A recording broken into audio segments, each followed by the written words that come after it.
Olá, irmãos, amigos, cada um seja bem-vindo em mais uma leitura bíblica. Estamos aqui pela graça do nosso bom Deus, numa leitura sequencial, pois nós continuamos lendo da onde paramos na última oportunidade e depois da leitura alguns comentários. E eu te convido para vir ler comigo em Marcos, capítulo 8, e começaremos nesta oportunidade no verso de número 22. Há exemplo de outras oportunidades, a gente tem lido pequenos trechos, pois a escritura é extremamente rica, especial mesmo, e com muitos comentários, a mensagem é muito profunda. E então vamos ler apenas uns poucos versos a partir do número 22, capítulo 8, a partir do 22. A cura do cego de Betsaída. E chegou a Betsaída e trouxeram-lhe um cego e rogaram-lhe que o tocasse. E, tomando o cego pela mão, levou-o para fora da aldeia, cuspindo-lhe nos olhos. E impondo-lhes as mãos, perguntou-lhe se via alguma coisa. E, levantando ele os olhos, disse: Vejo os homens, pois os vejo como árvores que andam. Depois disso, tornou a pôr-lhe as mãos sobre os olhos, e o fez olhar para cima. E ele ficou restaurado e viu a todos claramente. E mandou-o para sua casa, dizendo: Nem entres na aldeia, nem o digas a ninguém na aldeia. Pois bem, irmãos, vamos parar a leitura aqui no verso de número 26. Ainda temos outros trechos, como a confissão de Pedro, a cura, o custo do discipulado, são os trechos que ainda temos nesse capítulo. Mas só aqui já temos algo para discutir, para comentar, melhor dizendo, para comentar. Jesus chegou em Betsaída. Eu acredito que seria a forma certa de dizer, Betsaída. Mas trouxeram-lhe um cego. Então, quem trouxe de novo foram os amigos. O cego precisou de ajuda e aqueles amigos o trouxeram. Uma mensagem muito fácil da gente captar onde nossos amigos estão nos levando. E levou esse cego, é o primeiro de Marcos, que está descrito em Marcos. Temos outros cegos, como, por exemplo, acredito que no capítulo 10, ou um pouco para frente, nós vamos ter a cura do cego chamado Bartimeu, no capítulo 10, a partir do verso 46. Mas esse é o primeiro. E temos aqui umas perguntas muito curiosas que vocês leram comigo. E a gente fica interessado nas diferenças dos milagres. Não foi como noutras curas que Jesus impôs a mão, falou a palavra, como no caso dos gentios. Nesse caso aqui, a Bíblia diz assim que tomou-o pela mão e levou-o para fora da aldeia. Por que do lado de fora da aldeia? É uma pergunta que eu não tenho resposta. Mas é uma curiosidade. A Bíblia diz no verso anterior, no verso 22, e rogaram-lhe que o tocasse. A diferença da cura do gentio, estrangeiro de Israel, ou o próprio judeu. O judeu queria que ele tocasse. A fé física e até um pouco limitada, pois a fé que não precisa de toque já está um pouco mais livre, mais solta. Então a gente percebe que esse homem provavelmente era um judeu. Rogaram que ele o tocasse. E Jesus pegou-o pela mão, levou-o para fora da aldeia, como dissemos. Por quê? Por qual razão? E logo outra curiosidade interessante, cuspindo-lhe nos olhos. Não, a Bíblia não diz que cuspiu no chão e fez lodo. Não, não é esse o cego. A Bíblia diz que lhe cuspiu nos olhos. Qual a saúde, a propriedade curativa que tem na saliva? Nós vimos aqui no capítulo anterior, no capítulo 7, que havia um surdo e mudo. E Jesus pôs os dedos no ouvido daquele surdo e pôs saliva da sua própria boca na ponta da língua daquele homem que falava com dificuldade. É a expressão da Bíblia, falava com dificuldade. Imagino eu que ele era meio gago ou fanhoso, ou talvez falava pequenos gritos. Era o som que ele sabia emitir, talvez. Mas aqui nós temos Jesus usando da mesma saliva para um problema também do trato visual, auditivo e da fala. Então tem uma relação aí, sem explicação, é claro, mas tem uma lógica, uma certa lógica. A gente não sabe dizer, não pode trazer isso como um amuleto, mas Jesus fez isso. E não adianta nós questionarmos a Deus quanto aos seus planos e suas vontades. Ele é soberano, ele faz do jeito que ele quer, ele decide do jeito que ele quer, e ele toma atitudes muitas vezes para nós que nós não entendemos. E muitas vezes até questionamos a Deus. Mas foi curado. O curioso é que foi curado. Mas aqui temos uma coisa, outra pergunta curiosa, que ele não foi curado de uma vez. A cura foi progressiva. Ele melhorou para depois sarar.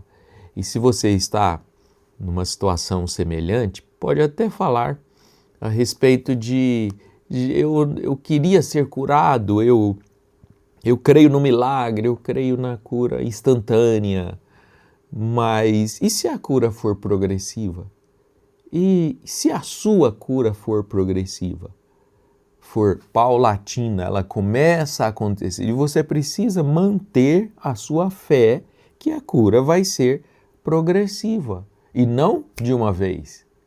Deus usa os métodos que Ele quer, da forma que Ele quer, escalando para cada um a maneira que Ele quer. No caso desse cego, Jesus perguntou se ele via alguma coisa. Não é curioso? Não era para ter sido curado na hora, a exemplo de tantos outros? Mas Jesus perguntou, você vê? E ele então disse, eu vejo homens como árvores, eu vejo andando, então são homens, mas eu, em outras palavras, não estou enxergando direito. Melhorou, mas não está bom ainda. Cura progressiva, aos passos. Estamos falando de cegueira, estamos falando de uma visão clara que foi sendo alcançada progressivamente. Não é isso.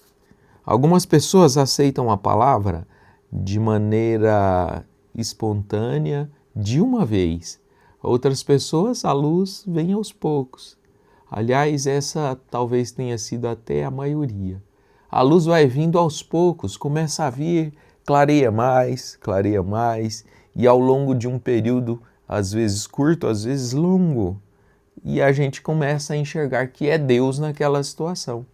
Então, se você não ver Deus mudando de uma vez, creia que ainda assim Deus já começou a mudar, pois temos exemplos, base para isso aqui na Bíblia. Vemos ao verso de número 25. E tornou a pôr-lhe a mão sobre os olhos.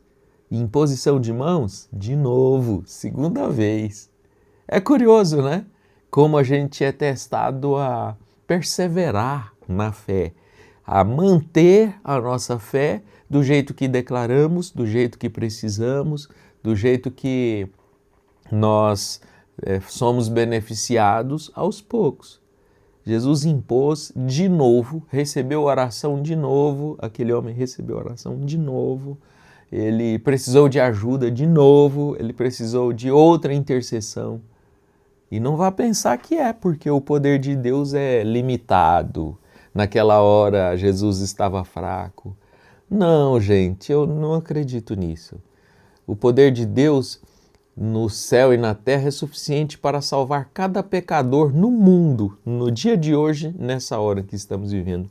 É suficiente, o poder de Deus é suficiente para curar cada enfermo na face da terra. Eu estou citando palavras do irmão Brana. O sangue de Jesus é suficiente, mas provavelmente aquele homem não estava pronto para isso.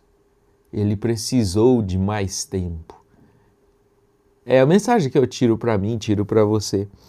Tornou a pôr a mão sobre os olhos, o fez olhar para cima e ele ficou restaurado e viu a todos claramente, depois que olhou para cima. Estamos falando já há alguns dias, especialmente na última leitura, de que Jesus foi ficando sem espaço. Na sua própria terra, ele foi rejeitado, não teve valor entre sua família, os seus queridos, seus irmãos chegaram a desejar prendê-lo, diz Marcos. E ele disse assim, um profeta não tem honra na sua pátria. E aí ele saiu dali, da sua região onde ele criou, na Galileia, onde ele foi criado, foi para Tiro e Sidom, no estrangeiro. Lá não foi bem recebido, saiu de lá, foi para Decápolis, também não foi muito bem recebido. E ele começou a ir de um lugar para outro, e chegou a desafiar os discípulos e disse, nem vós mesmos não crês? Cuidado com o fermento, cuidado com aquela incredulidade, aquela imundície, aquele mundanismo que vai entrando sorrateiramente, vagarosamente. Jesus estava dizendo, cuidado com isso. Eles já tinham recebido o poder de Deus, já tinham saído de 2 a 2 a curar. Acompanha comigo esse pensamento. Já tinha saído de 2 a 2 a curar, mas ainda não estava vendo. Não eram cegos que não tinham sido curados na primeira vez? O poder de Deus tinha caído sobre eles, mas ainda assim eles estavam lá meio duvidosos. Via a Jesus como mestre, mas ainda não via. Via ele como uma árvore de bons frutos, mas ainda assim tinha uma dúvida. Consegue ver o paralelo, minha gente? Olhavam para Jesus, sabiam que ele era um homem especial, ungido de Deus e que curas aconteciam, mas quando confrontados, quando perguntados quanto à sua identidade, quem ele era, na capacidade dele de multiplicar o alimento, eles queriam resolver as coisas por si mesmos. Então, a cura progressiva do cego acaba mostrando que nós também somos como o cego, por culpa nossa, por culpa exclusivamente nossa. Nós acabamos sendo como o cego, nós começamos a enxergar de maneira progressiva. Mas Jesus não tinha poder para curar de uma vez? Sim, ele tem poder para curar, para salvar de uma vez, para nos dar a visão do que é, dar toda a revelação do que é o céu, do que é a vida eterna, de onde Deus tem nos colocado. Mas ainda assim, ficamos vendo as coisas pelas metades, vendo apenas vultos, vendo apenas sombras. Essa foi a meditação que veio sobre mim ao ler a cura progressiva do cego. Estou chamando de cura progressiva.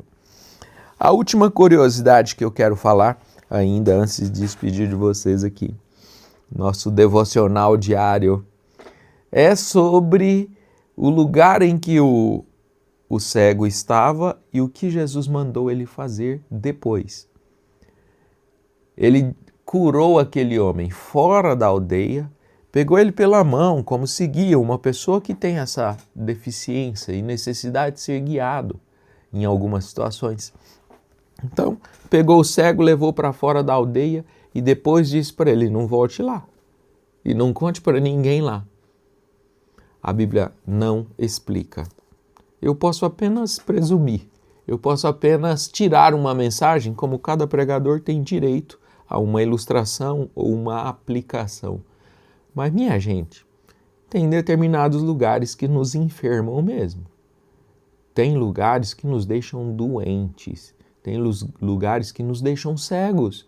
A gente passa a descrer. A gente passa a não ver. Ele tirou o homem da aldeia. Será que o poder de Deus estava limitado? Ou Deus apenas estava querendo deixar para nós, nesta velha Bíblia, uma lição? Que você precisa abandonar determinados lugares onde você não precisa estar, onde não é o seu local, e ali não é terreno de Deus, ali é terreno do inimigo. E a gente aprende isso. Para Deus nos dar algumas bênçãos, nós precisamos recuar daquele lugar. E Jesus ainda falou para o cego, e não volte lá. Será que se ele voltasse, ele ficaria cego de novo? Não vamos ter essa resposta, né? Não temos essa resposta e nem podemos afirmá-la. Mas a gente pode pensar isso. Tinha alguma razão.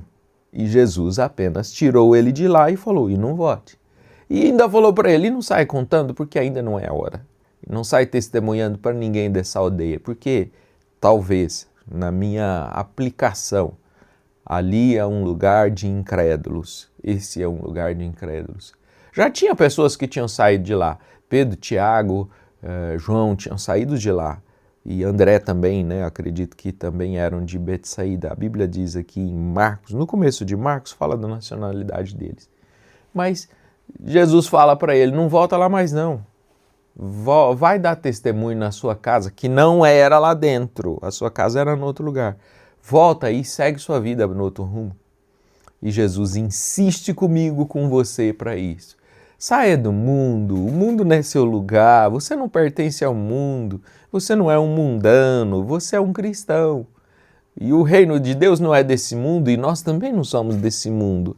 E o convite de Jesus Cristo é para nos distanciar cada dia mais desse mundo.